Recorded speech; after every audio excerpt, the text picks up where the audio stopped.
Ladies and gentlemen, bienvenue dans Trax. Au sommaire ce soir, les danseurs du Contact Gonzo renvoient Karate Kid dans les cordes. Vous reprendrez bien une claque? Pince-moi, je rêve. Le meilleur des mondes tient dans un smartphone. Et enfin, amis chasseurs, ce sujet est pour toi. Art orienté objet prend le monde animal à rebrousse-poil.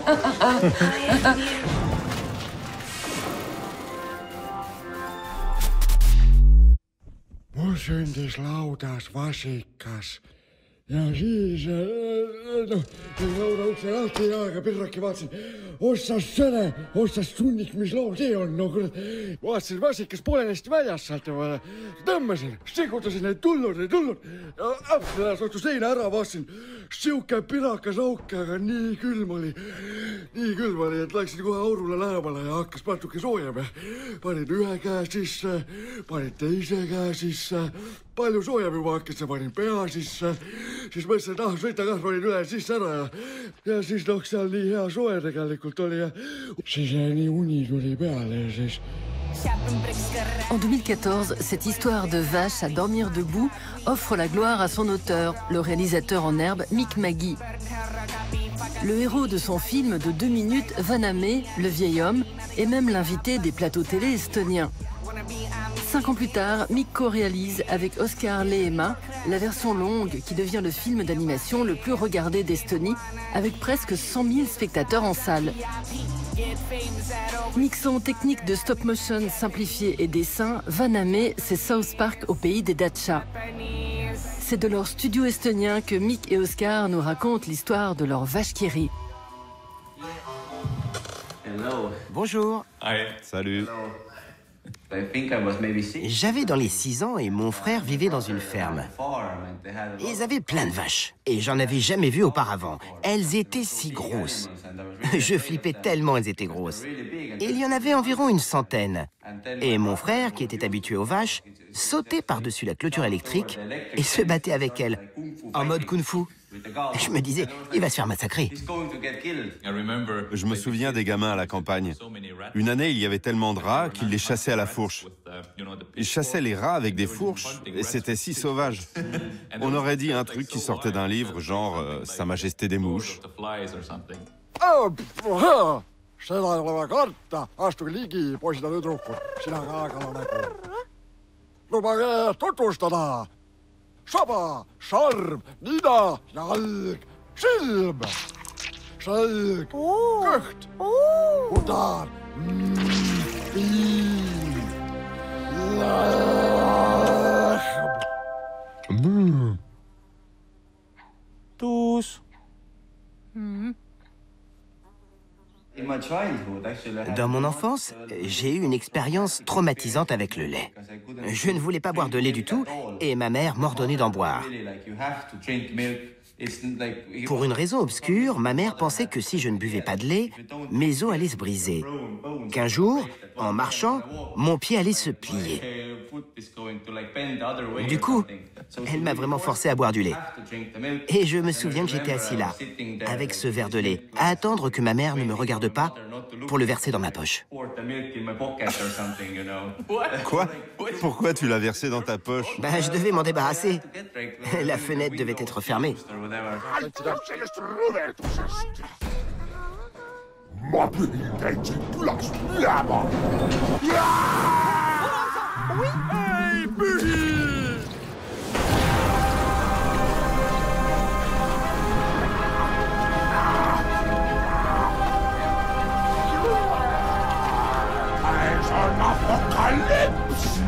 Derrière ses apparences rurales avec seulement 1 million d'habitants, l'Estonie, au nord de l'Europe, est une puissance numérique avec sa Silicon Valley. L'autre trésor de ce pays balte, c'est son industrie laitière qui talonne le Danemark en termes de rendement par vache. Plus de 7 tonnes par an.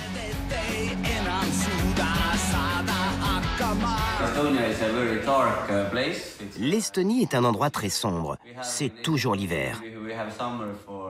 Là-bas, on a peut-être 2 semaines d'été, donc il fait froid. Alors tout le monde boit de la vodka. Il n'y a que des mères célibataires. Et tous les enfants se battent pour la nourriture. Mais il y a aussi beaucoup d'humour. Durant le processus laborieux de l'animation en stop motion, Oscar Lehema prend une pause pour réaliser un court-métrage avec un acteur en chair et en os. Mêlant humour et horreur, Bad Hair raconte l'histoire d'un homme qui n'a plus un poil sur le caillou et tente un remède exotique qui tourne au vinaigre.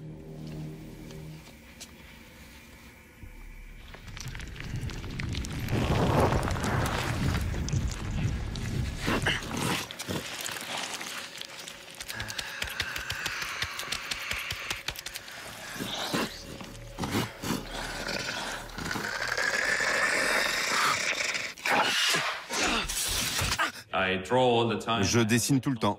J'ai plein de carnets. Ce sont soit des rêves, soit des idées bizarres qui me viennent, et je les dessine. Un jour, j'ai fait un globe oculaire poilu. Ça m'a semblé bizarre et rafraîchissant. J'avais jamais vu ce genre d'image auparavant, et c'est resté dans ma tête.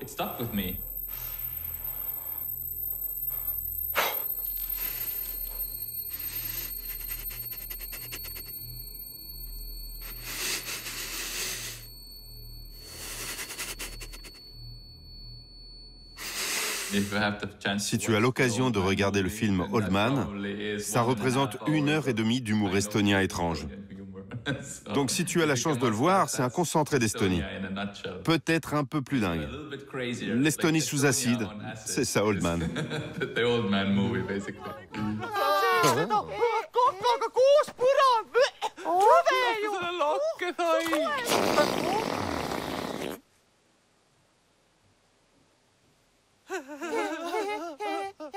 Tahad veel kuulda või? Hea küll.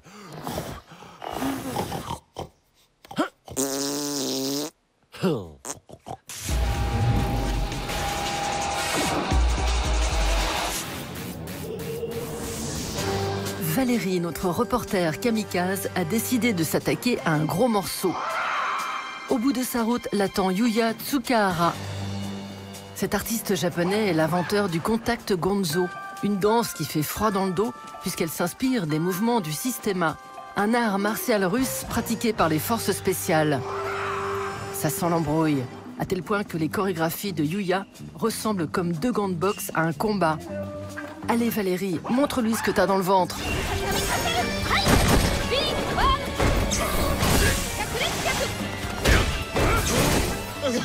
C'est une belle danse? Ouais, pas mal. Merci. Wow. Je m'attendais pas à ça. Désolée.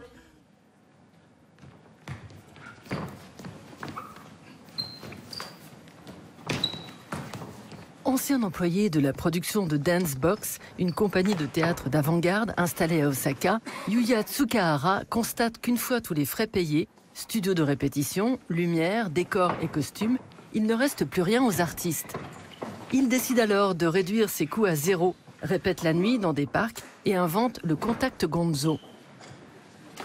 Sa danse dépouillée repose sur 2 principes, se moquer comme de sa première chemise de la technique et pratiquer l'improvisation permanente. Il y a un accord tacite sur les conditions préalables à la création d'une œuvre dans la danse contemporaine.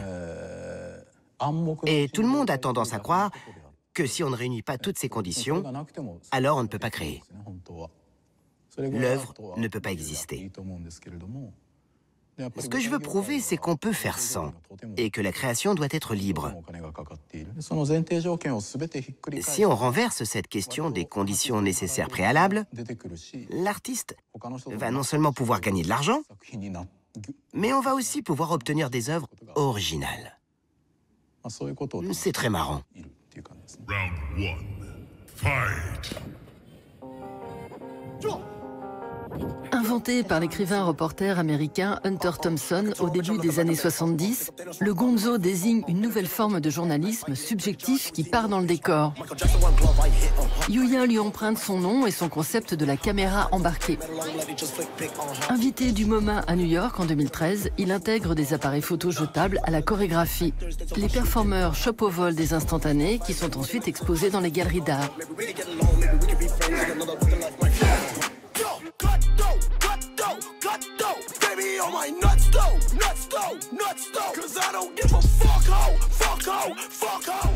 Les photos de danse contemporaine sont toujours prises depuis le fond de la salle et toujours sous le même angle.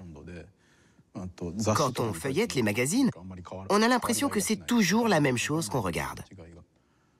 Alors je me suis dit, si le performeur lui-même, qui est au plus près de l'action, prenait les photos, on pourrait avoir quelque chose de différent. Né à Kyoto en 1979, fils d'un neurochirurgien et d'une violoncelliste, Yuya se destine à des études de cinéma quand il découvre le créateur du Buto moderne, Tatsumi Hijikata. Il fait alors un pas de côté pour étudier la danse. Avec son sparring partner Masaru Kakyo, il réalise en 2006 dans la gare d'Osaka la première vidéo de Contact Gonzo. Tournés à l'arrache dans des lieux publics, leurs films postés sur le net leur ouvrent la porte des musées et festivals internationaux où ils expérimentent de nouvelles variantes, comme ici avec Sayaka Himeno, la batteuse du groupe tokyoïte Nissan Mandai.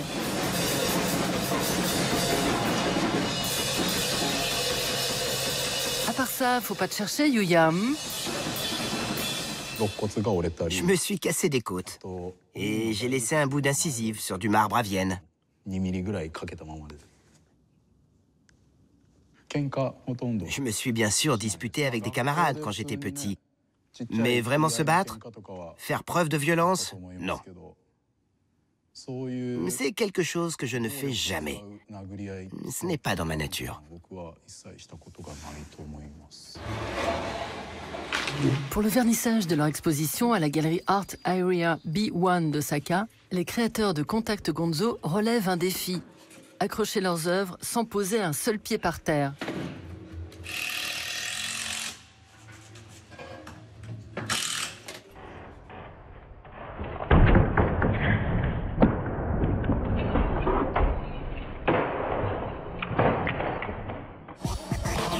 Invité de la Maison de la Culture du Japon à Paris en février dernier, Yuya Tsukahara y expose des œuvres personnelles ainsi que des collages réalisés à partir des photos de performance Contact Gonzo.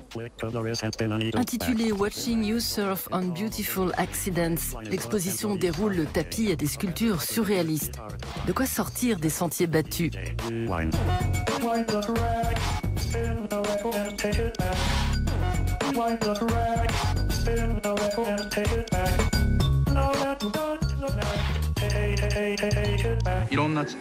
J'aime beaucoup cette idée du mouvement d'objets qui avancent sur ce tapis, ensemble, à la même vitesse.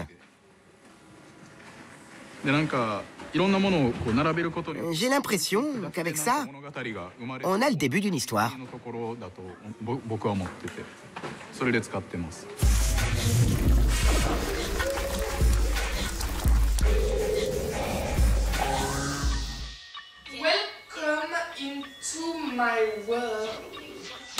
Et si chacun faisait du net sa planète? Un territoire où on peut inventer ses propres règles et remettre en question celles qui gouvernent le monde terrestre bien trop plan-plan. Pour l'artiste Tabitha Rezer, la toile est une page blanche sur laquelle elle projette sa webtopie. Invitée à Paris à l'Institut des cultures d'Islam, juste avant le confinement, elle défend l'idée qu'un autre web est possible.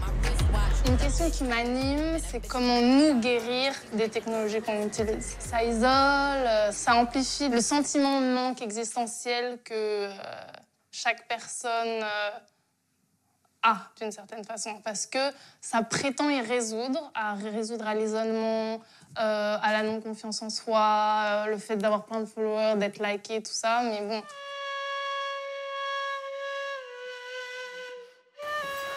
Dear spectators, you have come here to heal, to learn about the power of the cunt, hot juice, and electric wisdom. À coups de vidéos, l'artiste numérique, guérisseuse et professeur de yoga se bat contre l'injustice régnant dans le cyberespace. D'origine guyano-danoise, Tabitha fait ses études à Paris, Copenhague puis Londres, où elle décroche un master à la Central St. Martin's School. Selon elle, la toile, infectée par le colonialisme et la phallocratie, n'a pas la frite. Dans Sorry for Real, elle imagine le remède avec ce message téléphonique utopique. I would like to apologize on behalf of the Western world.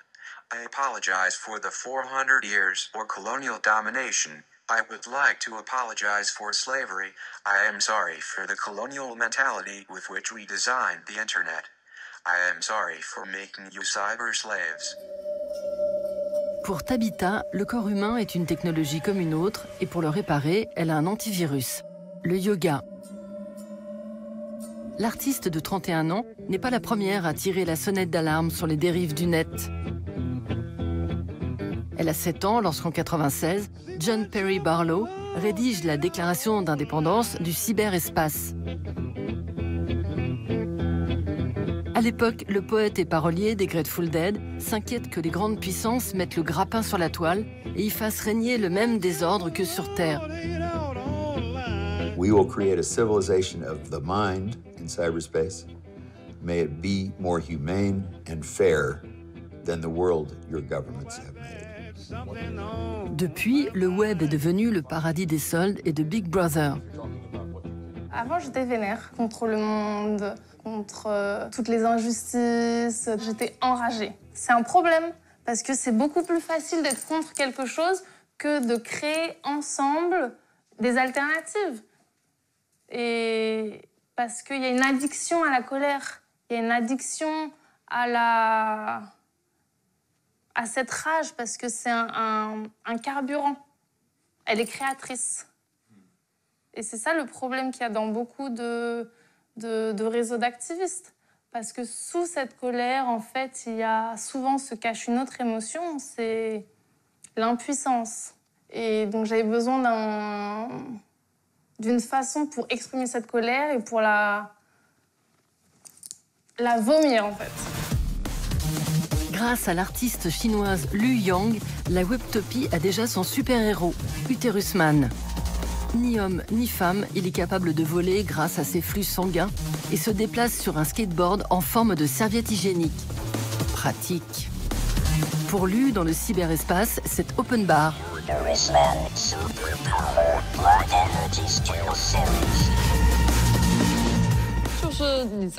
Sur le net, le physique n'a pas d'importance.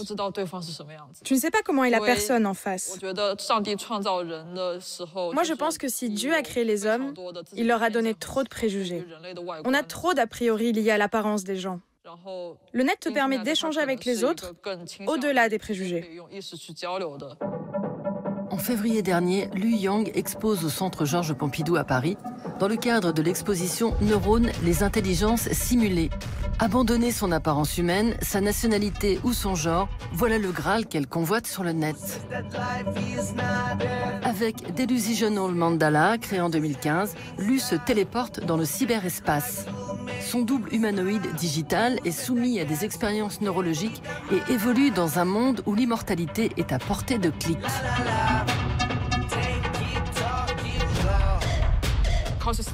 La conscience est un thème important dans cette œuvre. Et aussi, j'ai voulu organiser mes funérailles.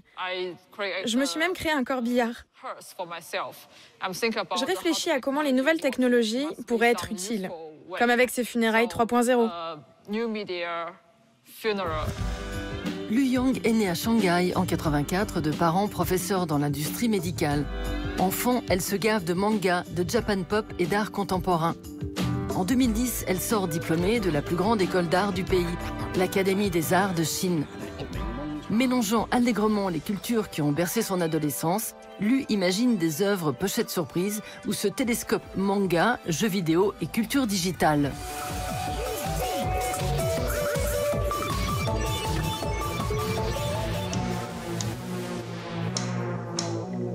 Passionnée par les sciences, la Chinoise réalise en 2011 ce ballet de grenouilles zombies qui lui permet d'aborder l'un de ses thèmes de prédilection, le contrôle des corps et des esprits.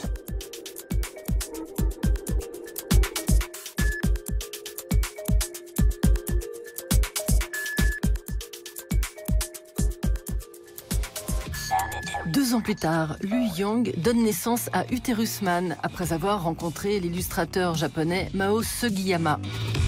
Prenons exemple sur le monde végétal et animal. Mao revendique d'être un être asexué et rejette la vision anthropocentrée de la sexualité. En 2012, l'artiste activiste demande à un médecin l'ablation de son pénis et de ses testicules, puis les propose pour 220 € servis cuits avec des champignons et du persil.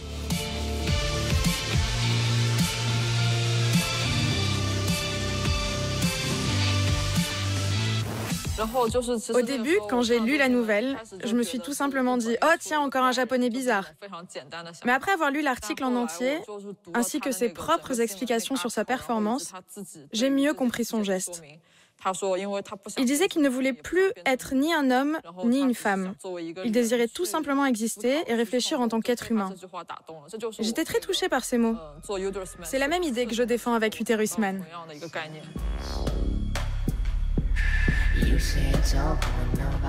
Si Lu Yang fait quelques incursions artistiques dans le réel avec ses installations, c'est dans le cyberespace qu'elle prend son pied.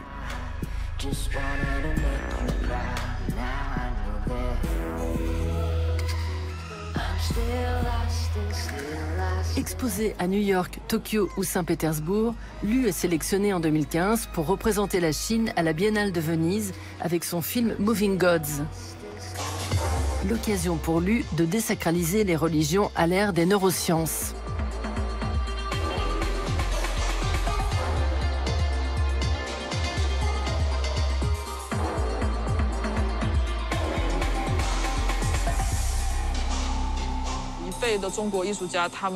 Pour la vieille génération d'artistes chinois, il faut s'engager dans le monde de l'art. Et il faut être aussi sociable. Mais moi, j'ai pas envie de perdre du temps à sociabiliser. C'est pour ça que j'ai envie de vivre sur le net. C'est mon état naturel d'être dans le cyberespace.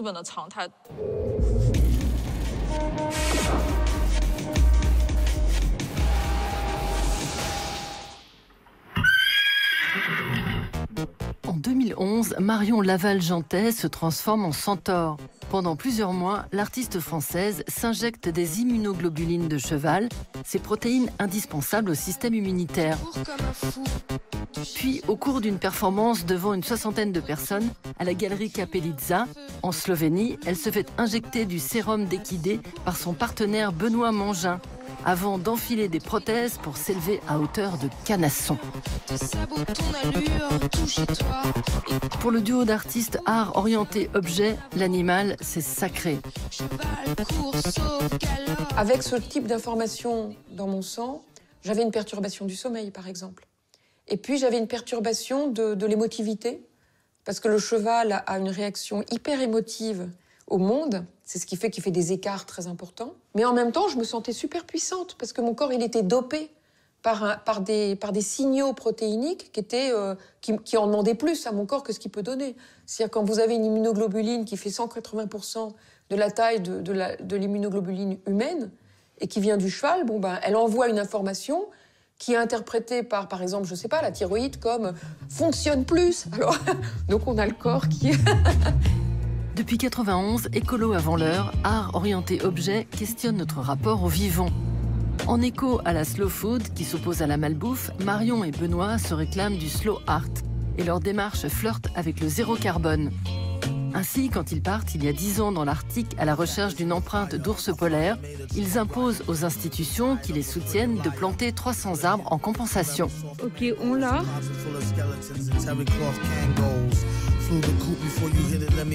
L'empreinte, soigneusement conservée dans sa neige et exposée derrière une vitrine réfrigérée, a fini par fondre à cause d'une coupure de courant. Les 300 arbres, eux, sont toujours debout. Installés à Montreuil, en banlieue parisienne, ces mordus de la nature ont créé dans leur jardin un petit paradis pour les passereaux de passage. On est très en veille d'insectes. Alors, nous, on l'assume, c'est aussi pour ça qu'on a des oiseaux. C'est que, comme partout autour, on met de l'insecticide. Ici, comme il n'y en a pas, ça devient fauchon pour les oiseaux. Ils viennent grignoter, ils sont contents, il y a des insectes partout. Probablement, une des premières choses qu'on ait faites quand on s'est connus, c'est créer un manifeste qui était le manifeste du slow art. justement, et qui visait à essayer d'introduire des questions d'éthique écologique dans l'art et dans la production. Il n'a pas été très connu tout de suite parce qu'on en a parlé, on va dire, on était avec peut-être une dizaine d'artistes et puis ça a essaimé dans cette génération, mais pas beaucoup par la suite, parce qu'au moment où on a commencé à avoir des intérêts écologiques et éthologiques aussi et éthiques, eh bien le monde de l'art n'était pas encore prêt à ça. Nous, on l'avait prévu depuis très longtemps que les gens ne commenceraient à s'intéresser véritablement à l'écologie que quand ils auraient peur pour leurs fesses. Parce que ce qui leur fait peur, là, actuellement, c'est pourquoi c'est le réchauffement climatique? Pourquoi c'est presque jamais l'extinction des espèces? Parce que c'est eux qui sont directement Parce que ça touche concernés. à la survie alimentaire. Et effectivement, sur un plan moral, ça nous paraît quand même être la plus grande des aberrations. Après 3 décennies à chanter le même refrain, Marion et Benoît commencent enfin à se faire entendre. Alors que le greenwashing est en vogue partout dans le monde de l'art, notre duo, lui, a toujours mis les droits des animaux au premier plan de ses œuvres, communiquant avec eux et luttant pour leur cause. En 2007, Benoît se met en tête d'entrer en communion avec des girafes. Avec Marion, il tricote la tête et le cou du ruminant. Manque de bol, ils ont créé le sosie du mâle du troupeau qui chasse alors l'imposteur. Surfant sur cette idée de leur, Art Orienté Objet se lance dans le tricot. Il réalise ainsi ses trophées de chasse.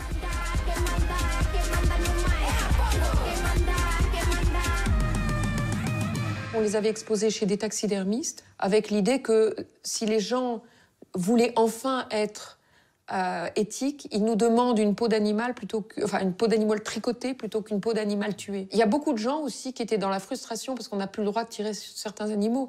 Il y a des gens qui sont venus nous demander des rhinocéros parce qu'on n'avait pas le droit de tirer un rhinocéros et qui voulaient un trophée et on leur disait « mais l'art peut tout faire ».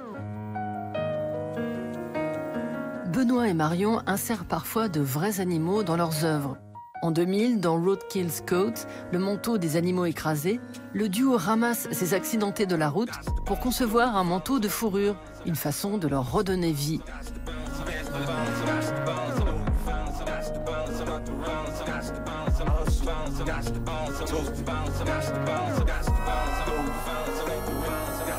Même procédé 10 ans plus tard, quand ils transforment un cerf en cornemuse, ou plutôt en cornebrame.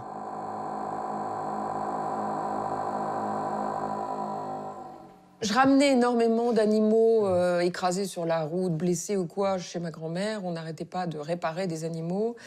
La tradition corse dont venait ma grand-mère était aussi une tradition qui s'occupait des animaux accidentés énormément. Et puis elle me disait beaucoup, quand quelque chose comme ça arrive, tu fais ça. Ou tu vois, s'il y a un truc comme ça qui se passe, tu peux faire ça. Donc elle m'apprenait toutes sortes de gestes, de paroles, de fabrication aussi, des points de tricot. Qui étaient des manières de créer une harmonie spécifique, voilà. Et sa crainte constante, c'était que l'harmonie soit rompue. Ses vacances chez sa grand-mère en Corse, terre de légende, éveillent chez Marion une fascination pour le monde des esprits. Née en 65, fille de scientifique, sa rencontre avec Benoît Mangin en fac d'art plastique à Paris l'oriente vers une quête initiatique en forme d'œuvre d'art. En 2003, leur passion pour les chamans conduit le duo chez les pygmées gabonais pour se soumettre au rite du bouti. Ils en tirent l'œuvre « Voyage en Iboga », du nom de cette plante que Benoît ingurgite durant la cérémonie. Marion, qui l'avait déjà expérimenté, souhaite que son compagnon découvre les visions qui avaient changé sa manière de voir. Dans ses hallucinations, Benoît s'envole et observe le monde à travers les yeux d'un aigle. On leur a dit, mais alors c'est quoi un œil d'aigle dans la tradition? Ils disent, ben, l'œil d'aigle, c'est celui qui critique, l'œil d'aigle, c'est celui qui voit ce qui ne va pas. Et d'un seul coup, Benoît a réalisé que ça n'était pas pour rien qu'il était esthète, critique, correcteur, qu'il était comme ça dans une position d'observateur de l'autre, tout le temps en train de dire là ça va pas, là ça va, etc. C'est sa nature. Et cette nature, elle émergeait, mais sous la forme d'un totem. C'est ça qui est très intéressant. Et votre animal, c'était... Moi, j'ai un drôle d'animal. Je suis un vieux gorille à dos argenté.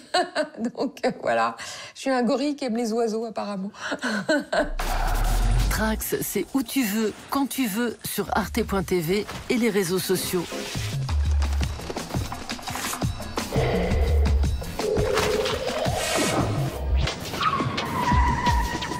Voilà, go vite, génial.